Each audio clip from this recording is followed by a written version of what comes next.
Welcome to the Trailer Park Podcast, where we go full throttle on faith, freedom, and cash flow. We dive in and have the real, unfiltered conversations with industry professionals about buying deals and creating lasting passive income. Hey, it's the Trailer Park Podcast. We're here with Ian Hilpl and with Capstone and MH Brokerage. And it's good seeing your face. And I'd rather chat this way than over the phone like we normally do. I know, man. Yeah, as I was just saying, I think the last time we were on the phone, we probably spent an hour and a half talking. And I think we only talked about parks for about 10 minutes. So, Blake, it's great to see you, man. And I know hopefully one of these days we can do this in person. I got to come out to your neck of the woods and check out Florida. And yeah, I feel like you guys are in pretty good shape down there, all things considered. Yeah, we got some parks with your name on it, Blake. Yeah. Come on down here. We'll do some wakeboarding too. Yes, wake surfing, wakeboarding. You guys can leave me in the gator infested water down there. No, dude. Of course not. No. So Blake, how's I know you've had some big moments in your life this year in 2020. How's the little one doing for you guys? She's really good. She's actually 4 weeks, so just about a month old tomorrow. And so yeah, we have a little baby girl, Adeline, and she's really good. I'm figuring out my fatherly duties and kind of relieving my wife in the morning, wearing her like on a chest thing so I can like get her to sleep and I can kind of putz around the house. So it's good, man. Being a father feels good. That's awesome, man. Yeah, congratulations. That's a massive accomplishment. I know you've been we've been talking about it this past year. I know it's been a big thing coming for you guys, and that's super exciting. Appreciate that, man. Yeah. I'm excited to kind of turn a new chapter and a new reason to get up and go every day. So it'll be fun. Get after it. Yeah, and get after it. Yeah. So, let's tear into it. I'm curious to kind of hear your perspective on a bunch of stuff. And I love that we're covering coast to coast because I'm in San Diego and you're in Orlando, right? That's correct. Yeah, that's correct. All right, cool. So we're going right somewhere in the middle. That's right. So we already started calling through Texas, and so I maybe have a couple deals you can help me flush out. Yeah, that's cool, man. I know last time we spoke, Texas is the new territory, the new target for you guys. Yep, we're taking some of your input on the I-35 and checking out a bunch of those markets. So it'll be fun. Awesome, man. Yeah, that's great. So all right, let's get to it. First topic. Is there anything weird going on in Florida or any like just normal life stuff going on with coronavirus right now, or is Florida pretty wide open? Florida's relatively open. I mean, it's interesting how each state is handling this. I will say when coronavirus first came about, I would say Florida was on the slower end to kind of address the issue. I would say as of today, most people are social distancing. Most people are wearing masks. I would say it's kind of a happy medium between allowing businesses to be open, but doing it in a kind of a safer aspect. I know from what you guys are seeing in California, I would say it's a little bit more restrictive out there than what we're seeing out here. Got it. Okay, cool. Yeah, we actually had a win, I think today or maybe last night. San Diego specifically, a judge opened restaurants, said it's unconstitutional. There's no reason to shut down restaurants. So pretty cool. So that'll be fun.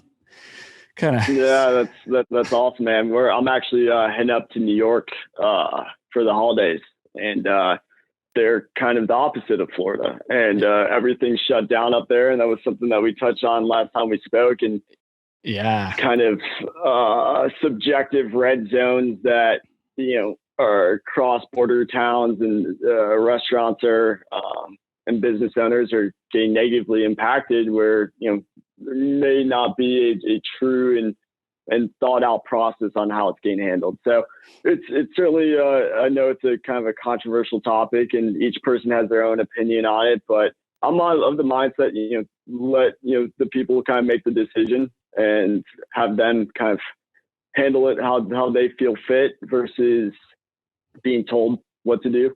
Yeah. Yep, I'm with you. Yeah, so one of the main things we're going to put on kind of ongoing on our little logo and stuff for the Trailer Park Podcast is faith, freedom, and cash flow. And it's like you gotta, if we're a free country, if we have all of these rights and the constitutional and God-given rights, like okay, we gotta push back. And I think that for most people in our industry, they'd agree with us because it's like, well, we're owners in real estate, or you're functioning off of the transactional volume or making loans. It's like you got to have a free market moving, system. Then if we close it down and you have to listen to government people telling us what to do. So 100%, man. I mean, that's the beautiful thing about states' rights. And so, the people are speaking, right? And there's population decreases in states like New York and California, and massive increases in states like Arizona and Texas and Florida. So, the people are telling, the government what they want to see by where they're moving to. Yeah. Yeah. And how cool is that? I love to see a bunch of the California people and companies and like Tesla and I think HP, I saw a few others, they're moving to Texas. Oracle just moved to. Oracle. I know, man. That's huge. Yeah, like they don't realize how big that is. I mean, that's going to hurt them in a huge way. And people, people in droves are moving. And so, yeah, we're going to look in freedom country. And God's country, freedom, that is kind of a staple of that area, that state, that city. And like Arizona kind of bummed me out what's going on there, which is like, it just seems a little bit hectic and not traditional Arizona. But at the same time, there's so much room, we believe, on like runway left on landlord versus tenant rights and rent control and all that. So we're happy with it. Yeah, I agree, man. I know we're going to get into it, but like the taxes are a big thing. And I think what municipalities don't realize is when they tax the landlords and they jack up that expense is just getting passed over to the residents, which they claim they're trying to protect. But they don't realize from a income standpoint. I mean, and unfortunately for an operator to make the numbers work, they do have to pass that expense over. And I mean, you're seeing reassessments, specifically in Texas, which is a non-disclosure state. Historically, they haven't been as aggressive on reassessments for MH because it's a non-disclosure state. It's not a point of sale state. Texas taxes are generally lower. That is changing though. I mean, you're seeing like, for example, on Tarrant County, we were working on a property. The owner was going through a 500% reassessment overnight, basically, because Tarrant County started to look at what these things were trading for. And they were looking through mortgage loan documents of what the values were on these. And they started going through and basically just overnight reassessing taxes 500%. And so that's going to hit the owner, but that expense is just going to get passed over to the residents. So that was actually one of the things I really wanted to talk about was Texas in particular, because we're kind of going to start canvassing and growing from the West Coast, kind of moving that way now. What is, and so another friend of mine he was our mortgage broker kind of under Art Tuverson at the time. His name's Tom Wolf. He was helping us kind of learn about different markets and from a multi side, because he was a multi broker, then went into mortgage banking, and now he's out as a syndicator raising money and doing apartment deals in Arizona. But he was saying he knows a bunch of multi guys that are starting to move from kind of not focusing on Texas and kind of going elsewhere.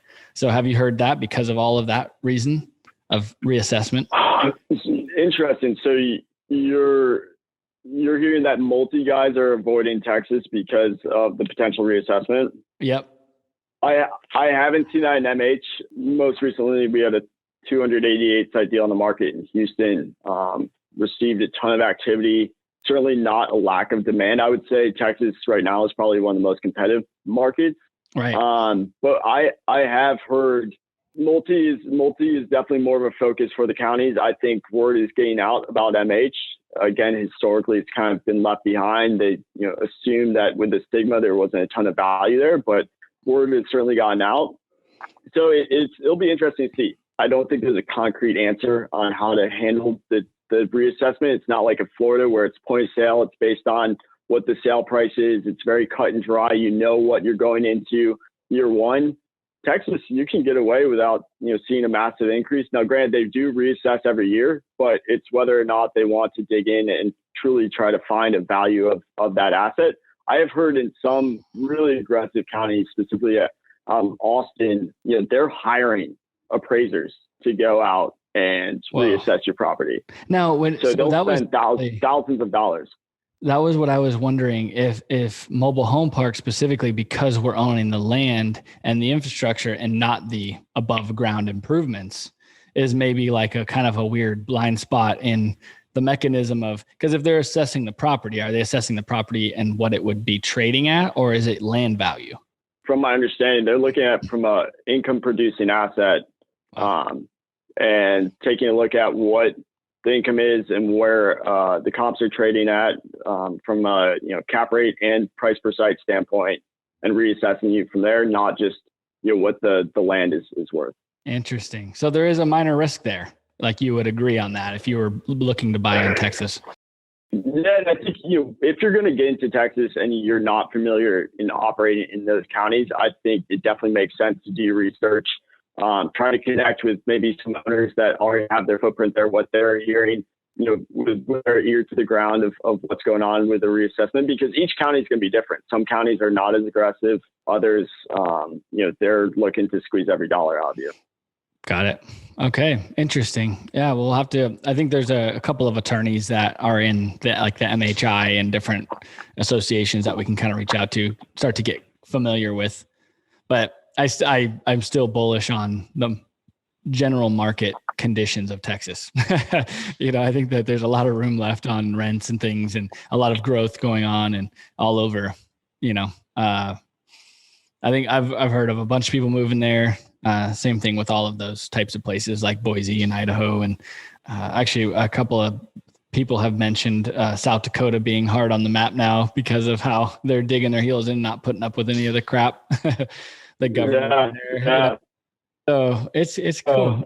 I agree with you though, man. I think Texas, you're gonna have to deal with kind of that uncertainty of the tax reassessment, but in regards to runway on rents, I think Texas has the most upside and potential, especially when you're talking about the 4 primary markets. It's a good state to grow your footprint into. It's generally very business friendly. Also, there's a lot of development opportunities out there as well. I know I've told you about the project we're working on out there. That's pretty decent size, but I think it's a state that's worth getting your footprint into, because I do think it's going to see the most runway for growth from a long-term standpoint. I agree. I think it'd be cool. And from a building standpoint, I think that we need to, light the development end on fire again, and get it burning, where we all start to kind of contribute and build new parks and kind of take this old stigma out of the trailer park realm. Oh, 100%, man. I mean, that's what, there's still that stigma in place, and the operators that have been around, it almost seems like most haven't really done that much diligence on the feasibility of getting approvals. I think the perception is, oh, that's impossible. Why even waste your time? But we're working on a 3,600 site development project, and we're seeing it in Texas. We're seeing it in Florida. I've heard about it in Arizona. Had a 305 site. It was a cool project. It's like a RV tiny home portfolio. The in-place cap rate's like 2%, but there's expansion opportunity. And so the group that is taking it down likes the expansion component. So, and to be honest with you, I think more of the larger groups, because of today's environment, are looking for infill and they're looking for expansion as opposed to just coming in and jacking up rents. I think because of the environment we're in today, especially the big, the name brand guys, the larger operators, they have the target on their back, and they can't afford to have publicity come out about them coming in and jacking up rents when unemployment's skyrocketing. We're in the midst of a pandemic. People are struggling, and then you just see this, massive multi-billion-dollar company come in and jack up rents on mobile home residents. That's a really bad look. And so I'm seeing groups get more aggressive on opportunities that have infill and expansion opportunities versus a turnkey asset that has room to push rents. Hey, that's cool. That's good. That means the industry should progress then. And I know I've seen some of I've been personally to a brand new Sun, or like brand new, probably built in the last 10 years, in Paso Robles, the wine country. Sun has a brand new RV park that's like first class. And so I've made it a point to like go check out some of those, but I've seen that they're building some brand new MH all over the country. So, and I think you and I talked about some other group that was like 50,000 sites or, something, things are starting to move in the development of mobile home parks and, that kind of thing. So that's neat. That's cool. Yeah. I mean, it makes sense, man. I mean, when you see, trades, I mean, you're seeing it in the markets that you play in. Carlisle bought the big portfolio in Mesa. We're seeing it in our backyard.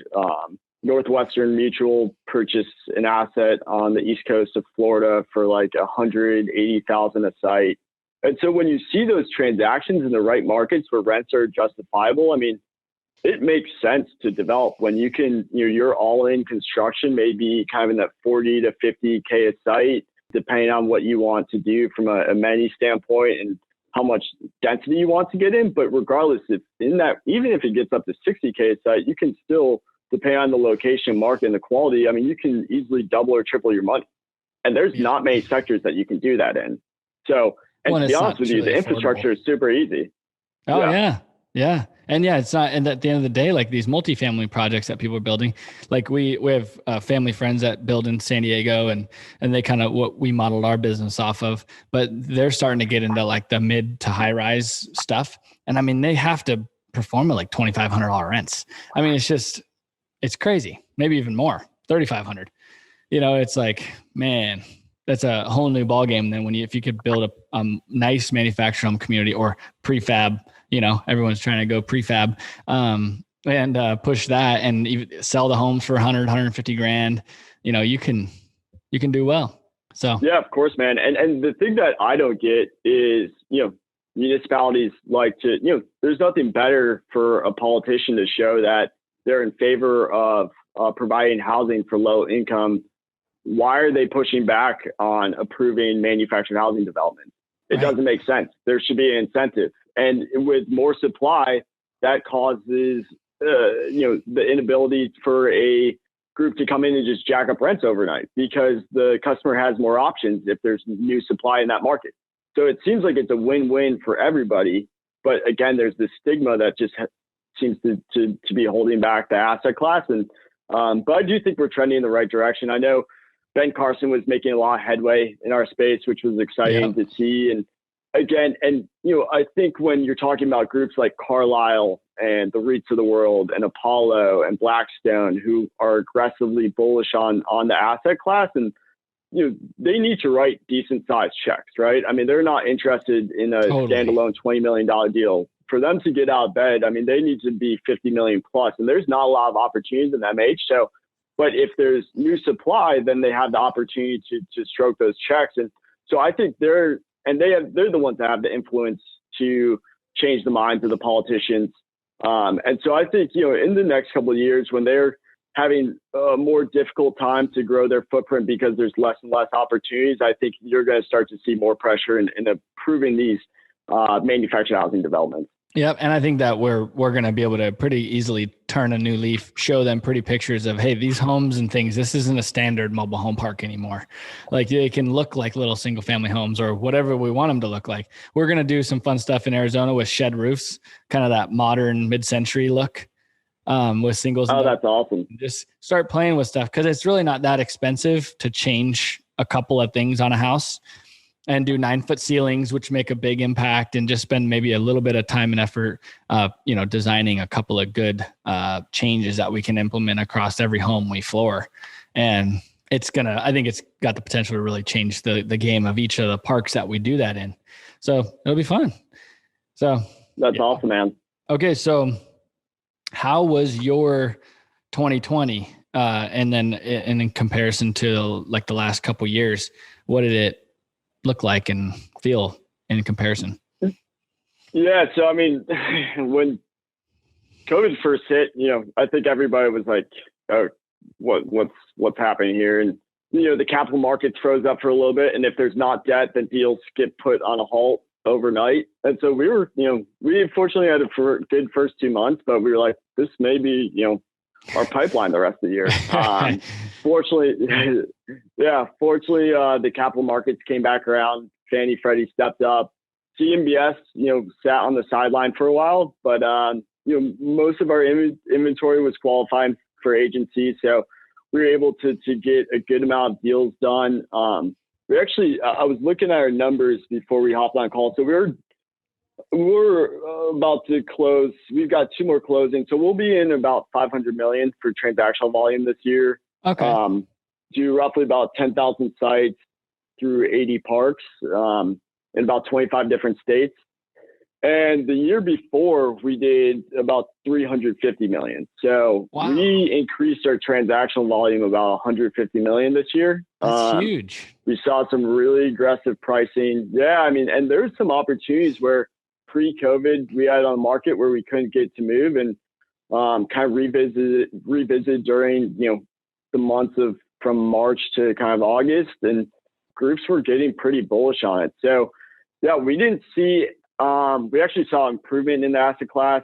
I think there's reports that have come out that MH is the only real estate sector where values actually increased during this window. Every other sector, the values decreased. I think MH values went up about 10% in the 9-month window, which is pretty insane. And we were able to bump rents too, which is kind of crazy. I know.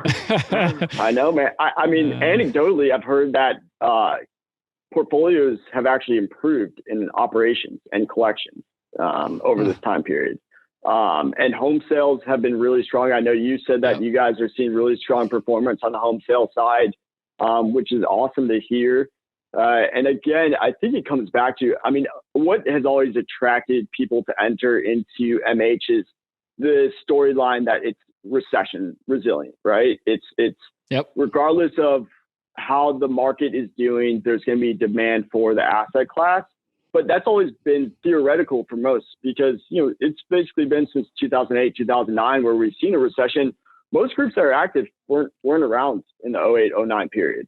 And so a lot of it was theoretical. So now we had a chance to put rubber against the road and actually test that theory. And it's proven to remain extremely strong. And so I think that's what's made, groups even more bullish on the asset class is that regardless of the market, you're still going to have a very safe investment vehicle versus hospitality, office, retail, even, multi is seen as struggle. And there's a couple of theories as to why that is. And I think the big one is, the fact that the resident owns their own home. And it's also easier to come up with $400, $450 a month versus trying to make apartment rent on, $1,200 to $1,300. And so I think that is the big difference there. And also the fact that there's home ownership and there's, hey, we own this home. We take pride in owning this home and we're going to make sure that we don't lose it, as opposed to in multifamily, you just walk away and you move on to the next apartment.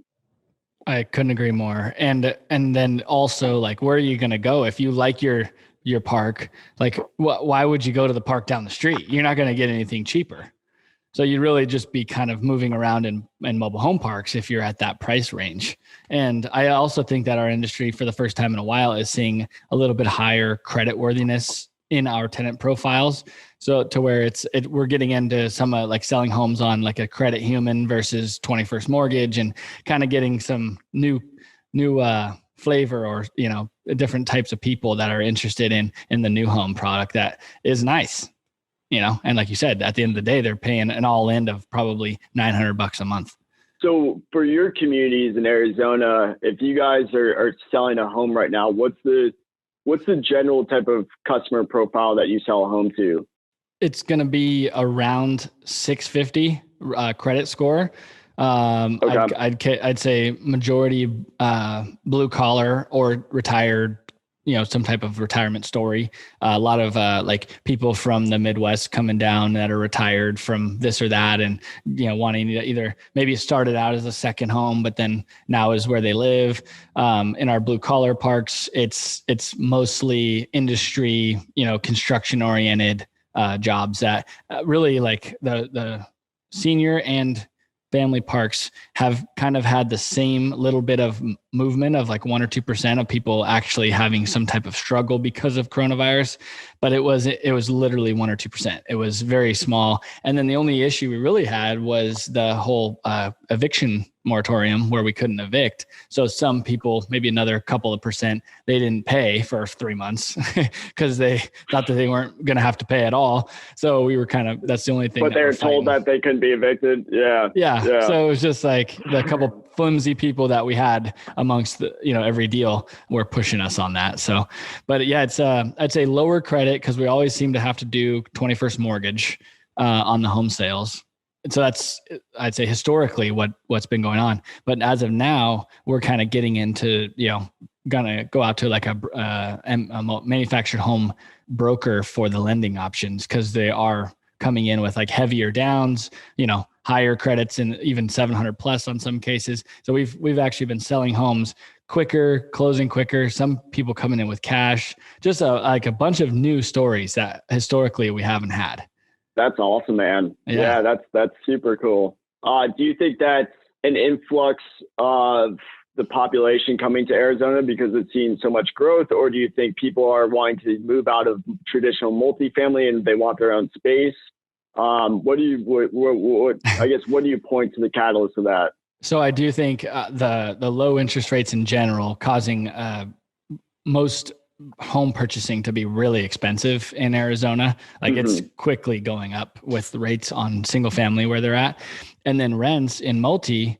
So it's kind of I really think it's almost like a perfect storm. And then also shit luck on the other hand, where coronavirus, it kind of caused people to hesitate on wanting to go into like a big central AC 3-story walk up if they're going to be sharing some ductwork and things. Like people are thinking about these things that historically they weren't. And so now they're like, well, screw it. Like down the street, we could get a brand new, nice manufactured home. We could have a little yard, maybe even a little garden. There's a little community center. We got our own parking area and the house has its own system. It's clean. It's nice. Like, I think that we're having people consider it because it's like, why not? For less money and for all of the reasons historically we've loved MH. I think that we inherited some fresh concepts and people being willing to think about it in a new light. Yeah, that's awesome, man. It's pretty interesting. I hadn't really thought about it to the extent that, you and I are kicking it around, but it's more than just one angle. I think that it's several, which is good. Yeah, I agree. And I think also, I think the stigma is starting to change.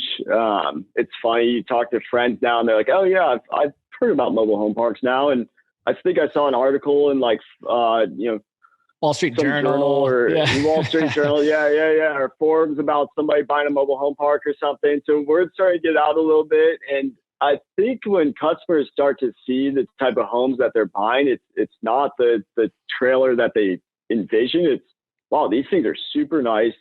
And like you touched on, I get my own yard, I get my own space, I have somewhere pulling into my car. I don't have to be, right up against our neighbor in traditional multi. So, and to your point, and then also interest rates are super low. And now they have some options for, getting some financing on those homes. They don't have to pay all cash. And yeah, I think it is a combination of multiple factors that is really making the MH asset class super attractive for the customer base.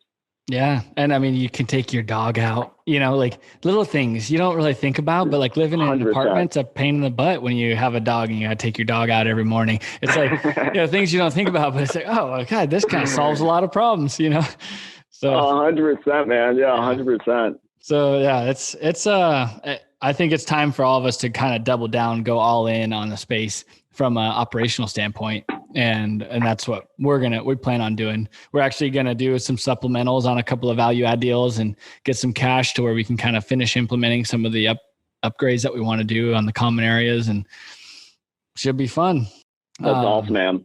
So has there been a shift in talking about like kind of the new market and the new people that are interested from like our industry? Typically maybe some multi guys or maybe some storage guys. Are there new buyers in the market? Are you seeing an influx of activity? Yeah, 100%. Some groups are kick tires and they say, oh, I've heard about MH, but then it's difficult to gain scale in this asset class. There's not a ton of, again, 30 plus to 50 plus $1 million transactions, and they take place, but pricing is super competitive. Yeah. And I think in multi, that's a dime a dozen. There's tons of opportunities to stroke decent sized checks, and it's just not the case in MH. So I think that's been a barrier to entry for a lot of the larger institutional groups that don't already have their footprint in the asset class, is that it's difficult for them to find opportunities that are large enough for them to kind of, again, get out of bed and justify, getting into the asset class, because an individual $20 million deal is not exciting to them. At the same time, though, I do think that there are a lot more eyeballs on the asset class. I think word has gotten out, the reports have gotten out. They've seen that collections, across all real estate sectors, MH has outperformed all of them. So that as an investment vehicle is very attractive. And there's some, there is some crossover from the multifamily guys into MH. It's a little bit of a, sister asset class, and it qualifies as affordable housing. And so we are seeing that, even the Class A guys are breaking into MH and buying, 2.5, 3-star MH assets, because it does allow them to diversify their portfolio, qualify for that affordable housing. And then we also see the commercial real estate guys that are in kind of the retail, hospitality, office space, who are like, we need a safe investment vehicle. We're taking a big hit this year, and we need something that is a little bit more consistent and not seeing the highs and lows depending on the market. So yeah, I mean, I would say, for example, like our most recent deal, that deal in Houston that I mentioned, I would say about 25% of the offers were from traditional, like, multifamily capital groups, or kind of commercial real estate guys. That's a substantial number. Is that historically, or is that up significantly? I would say that's up significantly. Historically, I would say, we'll get, and the thing is, Capstone's primarily a multifamily group. Our team in Orlando just does manufactured housing nationally, but got it. Historically, Capstone is multifamily. So we actually market our deals to both our multifamily platform and our MH platform. So historically, we've always gotten eyeballs from the multifamily guys. It's just whether or not they actually want to compete. And I would say this past year, we're seeing them much more engaged on these opportunities. We're getting a lot more phone calls from the group saying, hey, we want to enter into MH. Traditionally, we've only been in apartments, but we really like the asset class. We've studied a lot into it, and we want to break into it. And, what's attracted to that, for that type of buyer profile is, they're used to competing at some pretty aggressive pricing. And so they are able to come in, and there's generally their returns are, their required returns are a little bit lower than the traditional MH buyer. And so, yeah, I mean, for the right asset, you're certainly seeing engagement from a different real estate sector. Interesting. Yeah. I mean, the multi guys have been getting crushed for the last few years on cap rates. I feel like, whenever I hang out with my multi buddies, I went and looked at Boise with a couple of my friends that are chasing apartment deals, kind of all over in the same markets we've talked about. And every time we looked at apartment deals, I'm like, well, you guys have fun. I'll be over here in the mobile home park world.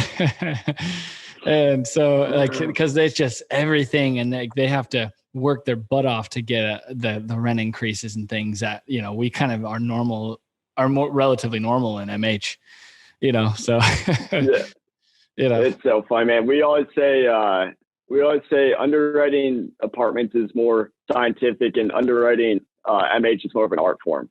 And because, like, traditional multi is pretty cookie cutter, and you have your pro forma, you have your 3% rent increases each year, you're having your standard management fee. There's really not that much you can do to get creative. But I mean, in MH, you may be inheriting a park where the owner hasn't, touched rents in 10 plus years, and they have a bunch of these vacant sites put in, but it's a killer location, it's a killer market, and that's not an uncommon story. We've all run across those properties and those type of seller profiles. And it's,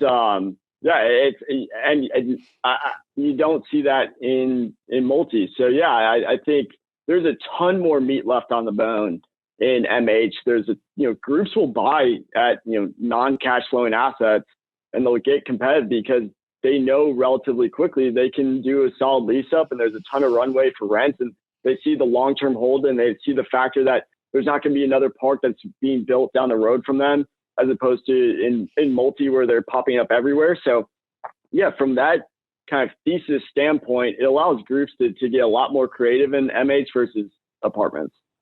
Yeah, I agree. Like, I mean, how much can you, I mean, I actually love some of the apartment deals that I see that are value add, and it's like, wow, they took that old thing and they made it look really cool, and they deserve to get their $100 or $200 more rent. Like, holy hell, like that's cool. And I think that there is a play to do a little bit more than what we've historically done to kind of increase rents and do stuff.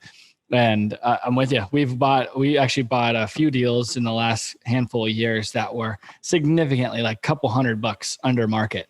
And then it's just kind of how do you get there? How do you make the argument and or produce enough value for your residents without being rude? And so we'll typically do like a max of 10% increase per year, including some like utility pass-throughs and things like that, just so that we're not ridiculous. And if like for example, we bought a deal last year where the rents were $350 in a market where they should be at a minimum $550. We literally own the deal next door and it's $565, and these are $350, and it's like, so we just have to put homes in and start bumping rents, $35-$40 a year. Try not to be too aggressive, too hard. Too aggressive, yeah.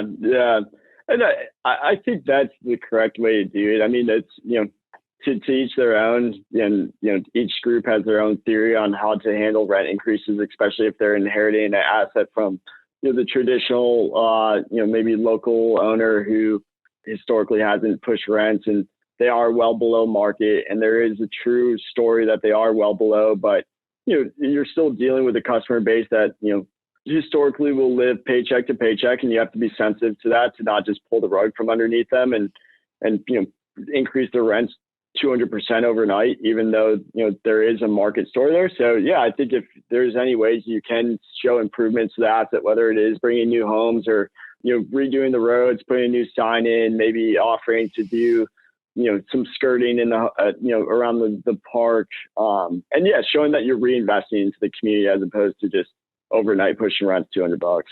Yep, agreed. And yeah, it's and the turnover aspect is a little different. Like you're not dinking around with these old 70s mobile homes isn't that much fun. Some guys we've had vendors that are just like, we kind of did your mobile home work and we just don't want to do it. Like, we don't want to be crawling down underneath these things anymore. And so I feel like that's also something to factor in, is like how much turnover are you gonna push people out and have to deal with their homes, because it's not that much. It's not that cool, because they're not going to be pulling it out and leaving an empty lot. The homes are worth, in those parks that are $350 rents. Now, maybe some different cases depending on the location and et cetera. But like, if you have a place that's $350 rents and it's an older dinky, 20-30% vacancy because it hasn't been managed well, which is the kind of our bread and butter, you got to be careful, because you'll just push everybody out of there because the homes aren't worth anything. And so they're worth like $5,000. People are like, yeah, screw it, we're out. We'll go down and buy a different house down the street. Do you guys have a lot of density issues in your parks? We've bumped into our max, which is 15 to the acre. We bought a deal from Doug Danny. He listed it and sold it to us a couple years ago now. I think we bought it in 18, and it's 15 to the acre. And we figured out that that's it. Like, we can't go any more dense than that. And it's like, we already had a house burned down. We're like, really? Yeah, we've actually probably had at least 10 over the years that caught on fire from one thing or another. Like, there's just old wiring or something going on in a home that we don't own, thank God. But and nobody got hurt in any case. But yeah, it happens. Yeah, that's tough. What's Blake? What's your best war story? In the MH world. So like resident wise, or deal wise, resident wise. The one that comes to mind from a resident standpoint is our very first mobile home park. Oh, actually, I could tell the whole story. So the whole story on this deal in Brighton, Colorado. So it was a 28 space, our first deal. We bought it for $600,000 in 2009. And it was, at the time it was like, we were sweating, raising a couple hundred to close it. And we get this thing, so ignorantly, we bought this thing with the city, like the day before we closed, came out and they like did this huge letter, assessed every single space. And we got like a 40-page document on what we were going to have to comply with. Like the stairs, the awnings, the trees, by the power lines, the skirting wasn't to code. There was structures attached to every home that weren't there. I mean, things that we've seen in parks, and you have too. In the industry, you get those, 1 to 2 star deals that you really could fix up over time, but if the city's set, dead set against you, it's a pain to do anything. You kind of have to like do it on Saturdays. It's an uphill battle. Yeah. So you can't get anything done because they won't give you a permit for anything. So we actually had to sue them. And we took Frank and Dave's advice on how to deal with a problem like that. And it worked. Really? We threatened to sue the city, and the city attorney got involved. We attorneyed up and or lawyered up, and they backed down and said, all right, they approved. We had to do like an Alta and show where all the homes were historically, because we had images from like the 50s, because this park was built in the 50s, like even like in the like late 40s. So we had images before the city was even there of this park. That's out so in fun. Like farm country.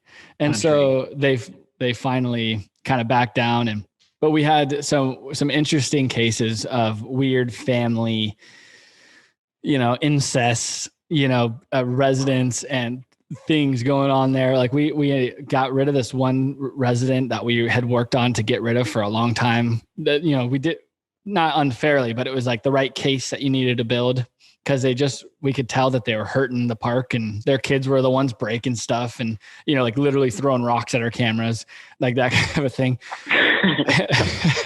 And anyways, it was the father and daughter that had 9 kids together. So it was his own daughter. It was just unreal. Like, yeah. Like we need to have that house prayed over or something, like it was. Man, that's where you just burn that down. Just walk away from it. So I'd say that was the most sobering. That's an interesting word. Yeah. Wow. The whole deal. And then in the end, we sold it for 1.325. So it made money. Nice, we held it for like 8.5, 9 years while we kind of repositioned it. We did fix up some homes, but we never were able to put new homes in it. It was like 17 to the acre. So having that experience, that's like pretty dense. That was overly dense. I mean, it was so dense that you borderline couldn't get a new park model in it, Really? Yeah. So we don't chase those deals anymore. Needless to say, we stay up you live and you learn. Yeah, below 15 to the acre, and that was on a well. I won't do well again unless it's like I can figure out that it's commercial grade and quality, and not have a question there. So that was it was honestly a great education. That was like my school hard knocks college experience. We bought that. I represented us from a buyer side. So like I negotiated that I got half the fee. And then your name was also on the closing docs. And the broker's like, wait, what? Yeah. And then I was blacklisted from that guy probably forever. Never saw another deal. I didn't know it at the time. And then let's see, what was I going to say on that? So, that was like when I was 19. I did all the leases. Like I personally read the leases, figured it all out. I didn't, what is it, an attorney? I don't have an attorney. Yeah. We'll figure this out. I had a friend review them, and then I sent them out, and then I collected all the rents, paid all the bills, and did everything ourselves, which was actually the reason we got into mobile home parks. Was we figured we could at least get to a decent scale without having to hire a huge operation to run it. So that was our theory. And, so I did it all until we got to like 3 parks, and it got to where we should get a bookkeeper. My sister got involved at that point to become the bookkeeper and take over, so I could go chase more deals and figure out more of how to grow. So yeah, That's awesome, man. That's a good first war story for sure. So anything like that, any deal that was just weird as hell and a buyer seller that was a nightmare for you guys? Yeah, I've got a good one. It was this really cool little 55 and up park out in New Smyrna Beach, which is like just south of Daytona. Cool older park, older homes from the 70s and early 80s, but well kept, really good location, had good frontage. But the seller, he was having some memory issues, and he actually lived in a mobile home in a different mobile home park he didn't own. Interesting. And he lived by himself, and he was a hoarder, and he didn't have a computer. He felt like the government was watching him. So I'd have to go drive down to his mobile home to pick up documents. We finally went under agreement for about $2.6 million on the property. It's 60 sites, so you got a really good pricing on it. And the day we went under agreement, he went dark on us, and nobody could reach him. I was calling the manager who lived on site, and the manager wasn't super sophisticated, but could at least kind of relay where the seller was at. And he said he hadn't heard from him for a couple of days. So the manager ended up, I was calling his accountant. His accountant didn't know where he was. And the seller lived by himself. He didn't have any family or any friends that you could connect with or contact.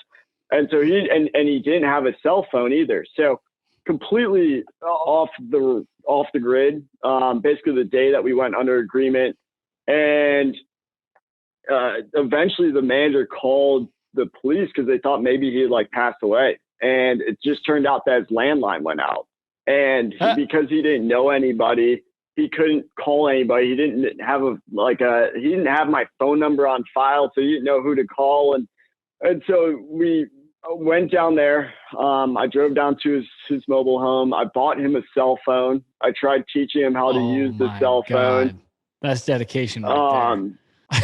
And he ended up losing his cell phone within 3 days, but that was fine because we got his landline back up and running. But I mean, he was a massive hoarder. He had stacks of documents everywhere. He had 3 Christmas trees in his house. And again, this is an old mobile home that I lived in, and he's selling a $2.5 million property. And wow. And so and he would call me up almost every other day asking if basically hey, what are we selling the park for again? And he'd be like, yeah, he would sometimes forget that we were under contract, and it was tough. Fortunately, we had an attorney involved. He had an attorney involved that was representing him and advising him and guiding him through this. Oh, good. But it was a power of attorney type deal. Exactly. Yeah. But we ultimately needed John engaged in it and involved in it. And he did want to sell his property because he's it's just too much of a hassle. But that one was a lot of legwork, trying to collect DD documents with an owner who didn't have an email address or a phone and didn't have anything on file was a tough one, but we got to the finish line on it. Oh my God. I thought you were going to tell me, yeah, you just scrapped it and moved on. Well, there you go. That's dedication right there. For all the damn kids starting out trying to be brokers, that's a story. You got to push. Oh yeah. I mean, and that was almost a year from start, from engaging him to closing on it. And it's at some points you're I don't even the amount of time you spend on it, going back and forth and trying to collect documents. And the thing is, it was a really cool asset too. It was a cool little park. So I like the community. It's just the seller profile was super tough. Oh man, that is tough. Yep. Yeah. But that was an early one on my career. I think that was my second closing. So I tried to stick away from those. Now that we've moved on a little bit from that, but yeah, that was a good first one. We scrapped a deal kind of right around coronavirus kickoff. That was for the first time I got a handwritten T12, and I'm like, this isn't looking good.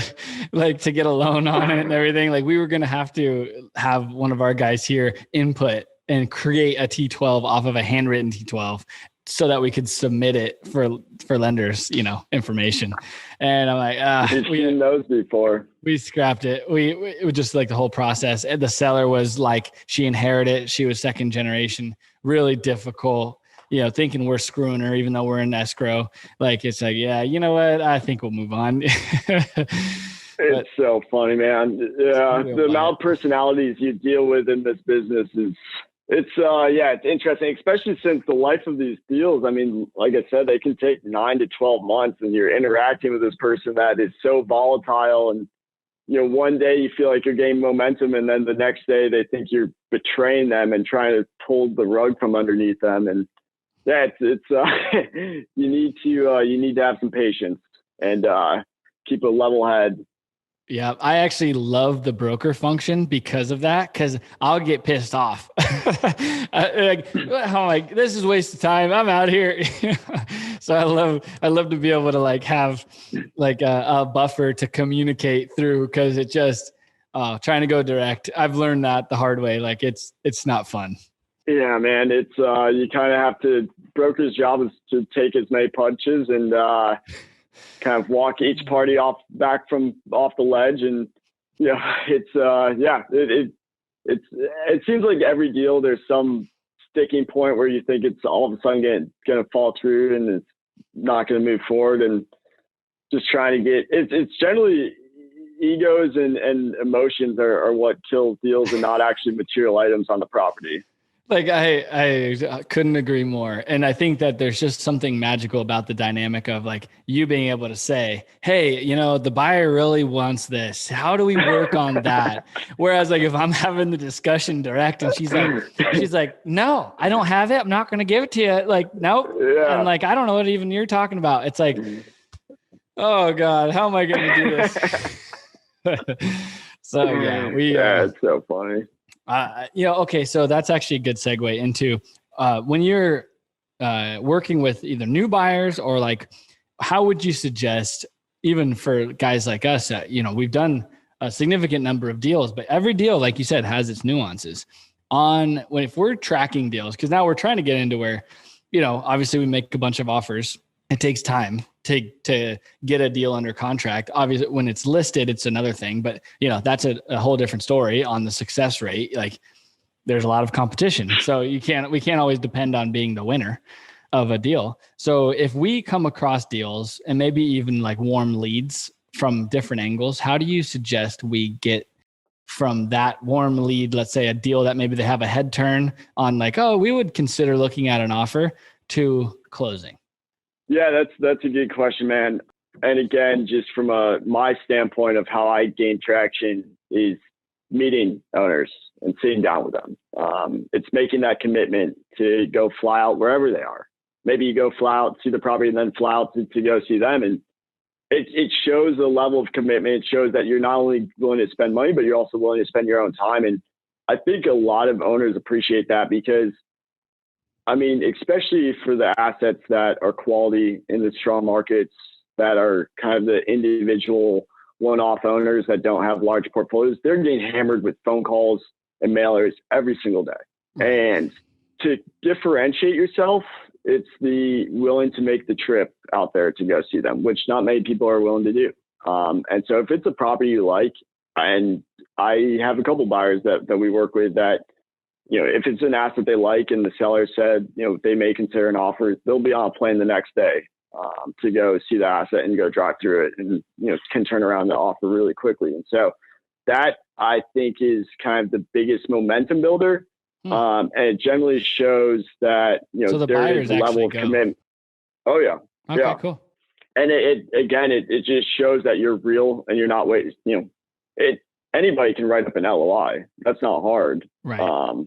But if you actually take the time to go see the property prior to any sort of commitment, and you're not going to hit on everyone, and some are going to be a waste of time. But I do think, if you can get that face to face and go and also get boots on the ground on the property, those are two big momentum builders from my perspective. Interesting. Okay, cool. That's good input. And so how does that work out? Do you guys not necessarily take offense, that may not be the right word for it, but like, do you kind of frown upon guys doing that and buying direct, or is that just the name of the game? Listen, man, if a buyer is like, hey, appreciate the introduction, we'll make sure you get paid on it, but we want to, run point. I'm comfortable with that buyer and we've worked with them. I'm fine with that. If they feel like that's going to gain the most traction, and it's case by case, but if we don't have a strong relationship with the seller and it's kind of, and there's some sellers who don't like working with brokers and, where the buyer needs to pay our fee. And if that's the case, and, we're more than happy to kind of hand over the baton, and let the buyer run point. And generally, buyers are happy to do that and they like the direct communication. If that's the way to build the most momentum, then we'll do that. But at the same time, if I would say it's more case by case, because if the seller does have a strong level of trust with us, we'll run point. If there's some sort of negative stigma towards a broker from the seller profile, then we'll let the buyer run point. So yeah, I would say it's pretty case by case. Got it. Okay. So if there was a beginner buyer, somebody that was trying to break into the space, and I have a few people that I know of that, have a deal or two and they're looking to keep buying, maybe on even like 5 million-ish, price range area, what would you tell them on how to gain traction on deal flow? It's main offers. So like, what was that? Like meet you, reach out to brokers and constantly be okay. Yeah. And submit offers. Well, so submitting offers is a big one. So there's a lot of tire kickers in our space. There's a lot of guys that, reach out to us. I mean, we'll get on some of our deals, we'll get over 500 CAs where, there's a registered party, and that's just one listing. We will have 10 to 15 plus listings at a time. And so there's only so much time as a broker that you can spend on, while also at the same time of servicing that deal, you're also trying to prospect and continue to build your pipeline. So right. It's, time is where value is as a broker. And I think a lot of newer guys maybe don't register that as a broker. I mean, our time is super sensitive because we're always trying to chase that next deal and fill our pipeline, because that's what we rely on income. And so when guys want to take 20 to 25 minutes of your time running through a deal, and they ask a bunch of questions that you have to, and then they ask a bunch of questions and you answer them for them. You do you do the legwork to get those answered for them. And then they just say, actually, we're passing on this. Well, listen, man, I'm not going to work with you, because how we add value to our clients is showing them offers. And so we spend a bunch of time with this potential buyer, but we have nothing to show from it because they didn't actually submit an LOI. So if you definitely reach out to us, definitely ask us questions. We're more than happy to provide that. But there is also some sort of expectation that even if you're not the buyer on it, even if you're coming in lower than pricing guidance, that there's an LOI to follow suit. Yeah. Yeah, because it shows that you're serious. And so wait, so you have like 500 people that sign up to view the deal portal, or whatever you want to call it, on the CA, confidentiality agreement. And then how many make offers roughly? Again, that's going to be case by case. I mean, so like we had a smaller deal. It was like 60 sites right in Raleigh, North Carolina. So super killer market, 60 sites, all lot rental, 95% occupied. It was like right in that like high $2.8 to $3 million range. So it attracted every seminar buyer that's ever went to right. Listen to a podcast And so it's a great starter park and a killer market. And I think we received like 700 CAs on that, and just hammering with phone calls and questions and emails. And we probably got like 25 offers on it. Oh my God. Which is not a big number for 700 CAs, right? Is that your point? Or is that a big number? No, I mean, 25 offers is pretty good. Okay. But it just shows you, like, for that small of a deal on, the amount of activity that you see on it, that hits kind of all those check boxes for the larger buyer pool. And it was ultimately a group that, I think paid in like the low 5 cap range and took on this really difficult assumable debt. And so it's just, and again, it's we're more than happy to work with groups that want to get into the space and are active and want to grow their footprint. I have nothing against working with new buyers, but I think it's just if anybody is listening, just recognizing that brokers only have so much time, and if you do have a strong interest in a deal, is maybe being willing to throw your name in the hat and see if it gains traction. And then in the future, knowing that you will submit an offer, I'll spend more time with you, and we'll show you maybe off-market deals as well. Fair enough. Okay, that's cool. That's good advice. So then, back to if you're growing into a new area, what's the best way to get your arms around a new area? Like, do you build out the database yourself to understand all the deals and the kind of the quantity of deals in that area? And then how do you go about making sure you start to have a shot at buying some of those? Yeah. I think as a buyer, it's case by case. I mean, it depends on how fast you want to grow. If you're comfortable with buying 1 or 2 assets a year, then I think, building your database and focusing on, specific geographic markets is a good way to do it. But if you've got capital that you need to place and you're trying to grow footprint quickly, then I think it's going to be a combination of doing that and then also building reputation with brokers and showing that you're willing to move quickly and submit offers. So yeah, I think it's a strategy of both to really see decent deal flow. Fair enough. You guys seeing anything new, like hard earnest money or anything of that nature? Timeframes? What is like a typical time frame? You guys closed a bunch. Actually, one of the things I wanted to talk to you about was, is everyone slamming a bunch of deals shut before the end of the year, just in case Biden gets in there? Yeah, it's funny, man. I mean, the problem is that agency's so backed up right now that they can't close Yeah, so that's the bigger issue. I mean, we've had a couple 30-day all cash closings recently, where seller was very motivated to close before year end. The buyers really liked the asset. They had capital from refis or recent sale that they needed to place the money anyway, and they could just refi, in 2021, and so they're comfortable doing that. But yeah, I mean, it's the biggest challenge we're seeing is kind of the agency is so backed up right now that it's tough to get new deals to close. I don't know. What's your perception? I mean, do you think we're going to see a jump in capital gains, or do you think that's going to get held off for 2021? I think that we kind of have a dice roll right now. I wouldn't personally bet on, I'm an optimist. I'm going to go in and buy stuff and take a chance on owning it long term. We're going to defer, multi-generationally anyways, and reposition assets and sell deals when we can at least feel confident that we could replace it with another property and do a 1031. So I think that it's more of an issue for the older generation that are wanting to exit.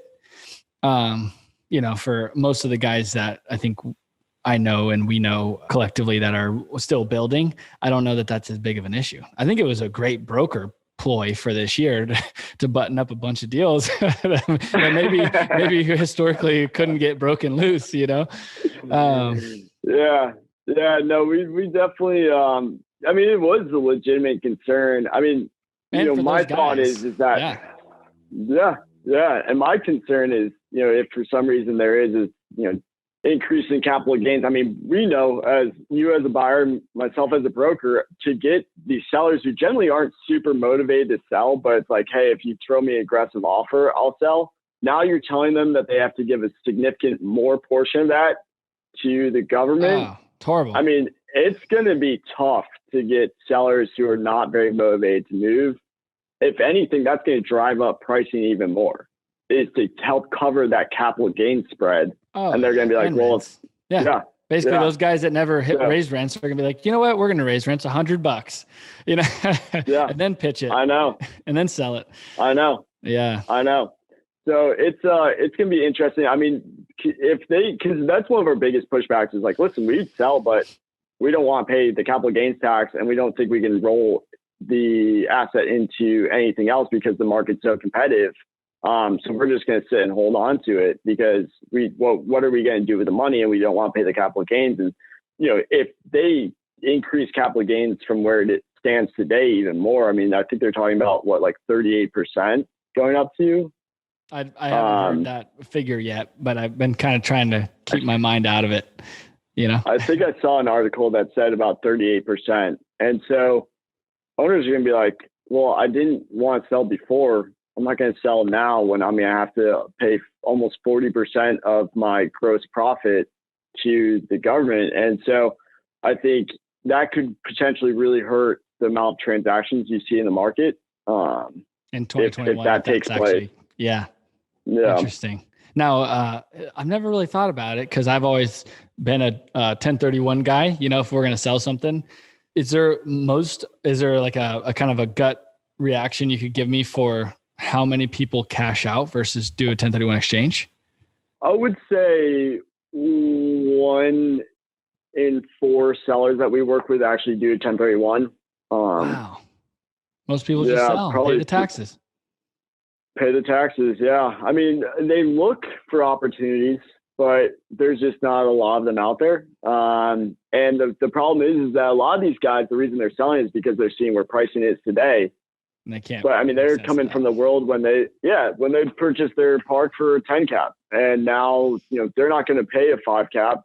Otherwise, why would they sell? So it's a lot of it is either they're looking at downsides. Occasionally, you'll see guys that the mobile home park was kind of a one-off, and then they'll look to roll it into like multifamily or self-storage or something. But a lot of guys don't, from our perspective, don't see a lot of successful 1031s.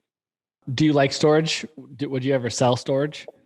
I'm all in on MH, but I like from a investment standpoint, I do like storage. We've actually looked at doing some. From a personal investment standpoint, down here in Florida, there's a massive demand for RV storage and boat storage. And so we've looked at kind of just the vacant parking lot with a fence business model and just letting people, throw their boat or RV out there and maybe do some covers. But the overhead on those things is almost nothing. You barely need an employee to even look over the property. And it's basically the maintenance is, the fence and making sure security is up to par. But I've seen a few properties out here in Central Florida that just absolutely crush it, and the guy does nothing, and the expense ratio is like 10%. You know what? That's an excellent idea. You've probably been seeing it, but so I have an RV. I have a fifth wheel that I leave at the river. I think I told you that we do our wake surfing, wakeboarding and stuff.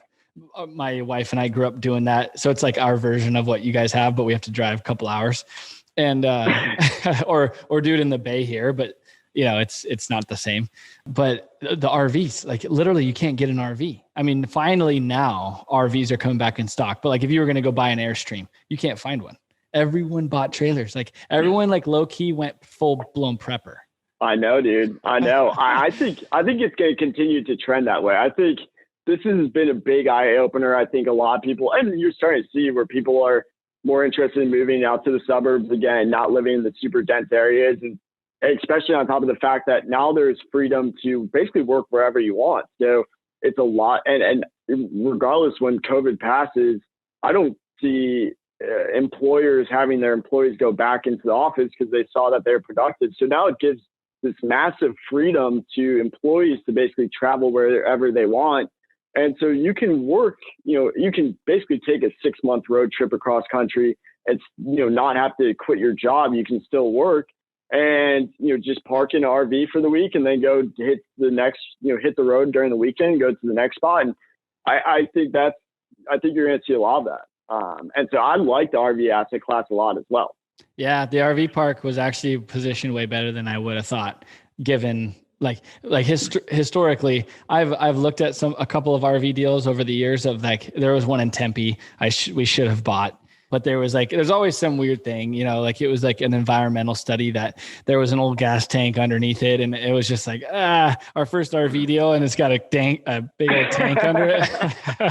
I think I'll pass, but literally it like doubled in value in 2 years. Like it's 4 million, it's like 7 million or 8 million. But yeah, so I look at RV parks now in different areas. You should, because to be honest with you, that is kind of an asset that doesn't have as many eyeballs. People get scared away from the hospitality aspect, but there's a lot of RV parks that run and feel like traditional MH, where it's long-term tenants. They don't turn over. And to be honest with you, there is some attractive aspects to it where you can charge a much higher premium on the rent because they're generally month to month. And so like what maybe kind of the market lot rent for MH is kind of $450, $500. RV resorts are getting like $900 to $1,000 in rent. A month. And they can adjust it per deal. If it's hot, it's hot. In the summer or whatever, or in the winter, whenever it's like the hot market time of the year. And you can kind of tailor it, which is kind of neat. Yeah. And you're also getting a lot more density out of it. I mean, the sites are a lot tighter. So your revenue per acre is substantially higher versus MH. And right now, I mean, because there's not as many eyeballs, you can get decent, really good, decent returns on cap rates for a quality product that you just can't get in MH because it's so competitive right now. And I think, where, trends are going, I think RV, you're going to see a lot more buyers in that space as well. The biggest holdback is that agency hasn't stepped into it yet. So the debt terms are kind of, the debt terms are not as attractive. Yeah, exactly. I mean, you can go conduit, you can go life co. Those are kind of your two non-recourse options, or your third is going to be bank debt. So once agency steps up to the plate, though, which they will, RV, I'm pretty bullish on that as well.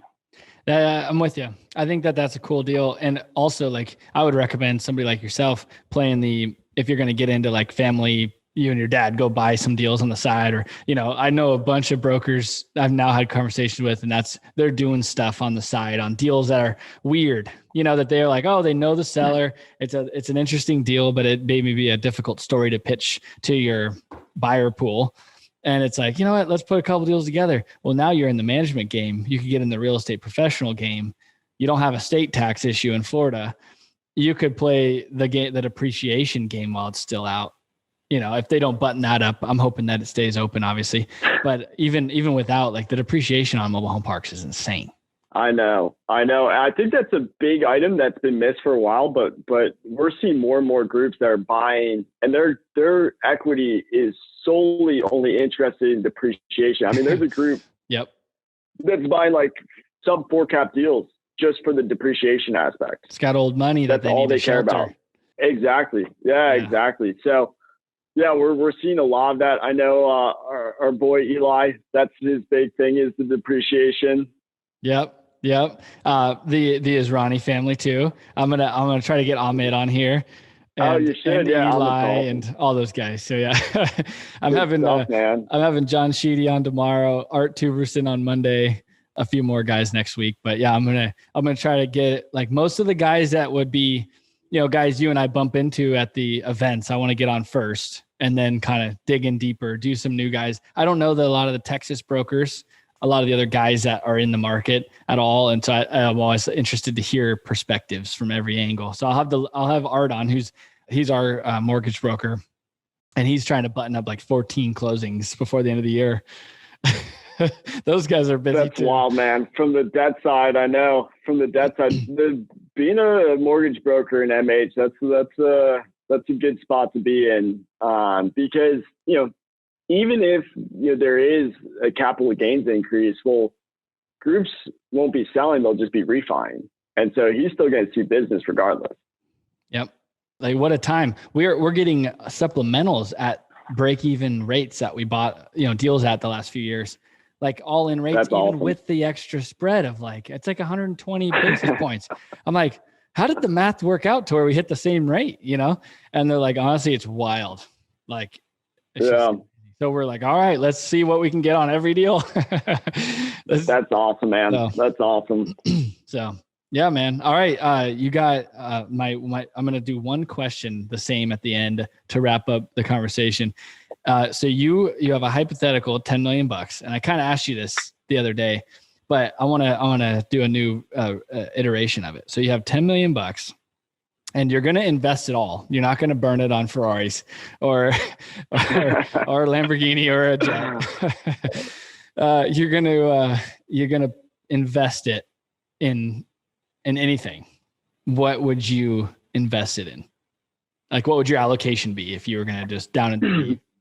Yeah, I mean, I think from a long-term hold perspective, I've always said that a 55 and up community in Florida is probably the safest investment vehicle you can have. And so if I've got capital, and also, we've discussed this, Blake, but I think we both have some concerns about inflation taking place here in the near future. So yeah, I would go all in on a sick 55 and up community.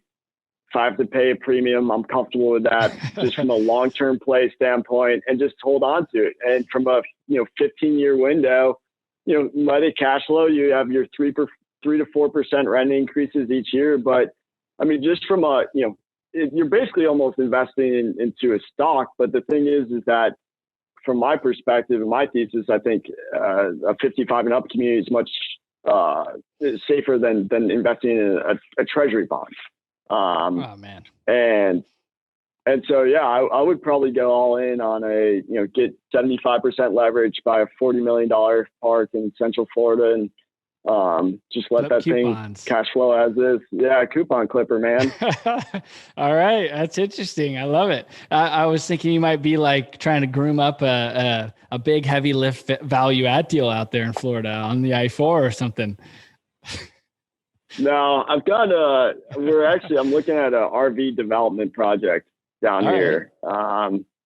But I'll probably be using other people's money for that one. So, well, I think that's a good idea. What a great way to develop a park, because you could do RV, lease out the RV spaces, and then start plugging in park models if it was a good, suitable, permanent spot. I know, man. And RVs are so easy to set to the park models. Depending on how Florida is, you can set park models, and there's like nothing you have to do. There's no permitting. There's no nothing. I know. Yeah, as long as it fits that certain size requirement to qualify as RV, it's the standards for a park model versus traditional MH are 180. But yeah, man, we'll talk off air about that RV deal if you guys want to join. Hey, sounds good. Hey, thanks again for joining. And I, like always, I really enjoyed our conversation, and good to stay in touch with you. I'll be in touch. All right. Sounds good, Blake. We'll talk soon, man. Have a good Christmas. Hey, Merry Christmas, buddy. You too. Have a good one. Yep. Bye. All right. That wraps up the Trailer Park Podcast. Hit the subscribe button for some more great industry professional conversations about buying trailer parks.